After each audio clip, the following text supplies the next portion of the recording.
1 kilo रोहू फिशचा fry दाखवणार आहे। चला आपण आता रोहू फिश फ्राय बघून घेऊया।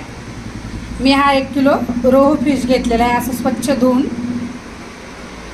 आता त्याला आपण मॅरिनेशन करूया। सर्वात आधी आता आपण नमक टाकून घेऊया, आलं लसूण हिरवी मिरची कोथिंबीरची पेस्ट, धने जिरे पावडर, हळद, लाल तिखट, बारीक चिरलेली कोथिंबीर, अगदी थोडीशी कसुरी मेथी अशी चोळून व्यवस्थित अशी चुरून टाकून द्यायची आहे। 1 चमचा भरून आता आपल्याला असं बेसन पीठ टाकायचं आहे। अजून थोडंसं 2 चमचे टाकून घ्या। चला आता आपण मॅरिनेशन करून घेऊया।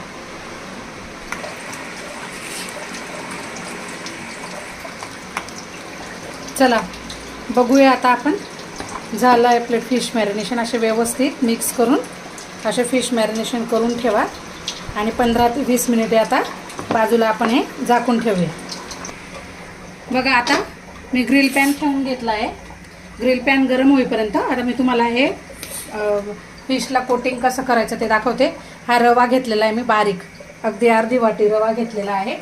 त्याच्यात आपण थोडंसं लाल तिखट, अगदी थोडीशी हळद पावडर आणि थोडासा चाट मसाला, आता हे मिक्स करून आपल्याला या रव्यामध्ये डीप करून फिश आता फ्राय करून घ्यायचे। चला आता आपण इथं डीप करून रव्यामध्ये डीप करून आता फिश आपल्याला पॅनवर ठेवून घ्यायचे।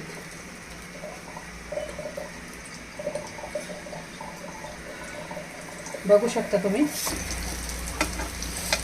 आपले ऑर्डरचे फिश मी पहिली प्लेट काढून घेतली आणि दुसरी प्लेट लावून दिली। बघू शकता तुम्ही, बघू शकता आपले फिश रेडी आहेत। या पद्धतीनुसार आपण जर फिश केले तर आपल्याला 100% आवडतील। टेस्ट पण खूप छान येते आणि पटकन एकदम झटपट होणारी रेसिपी। तर नक्की बघा पूर्ण व्हिडिओ, अगदी छोटा व्हिडिओ आहे आणि लाईक करा, शेअर करा, सबस्क्राईब करा आणि पुढची रेसिपी काय टाकायची कमेंट करून नक्की कळवा। धन्यवाद।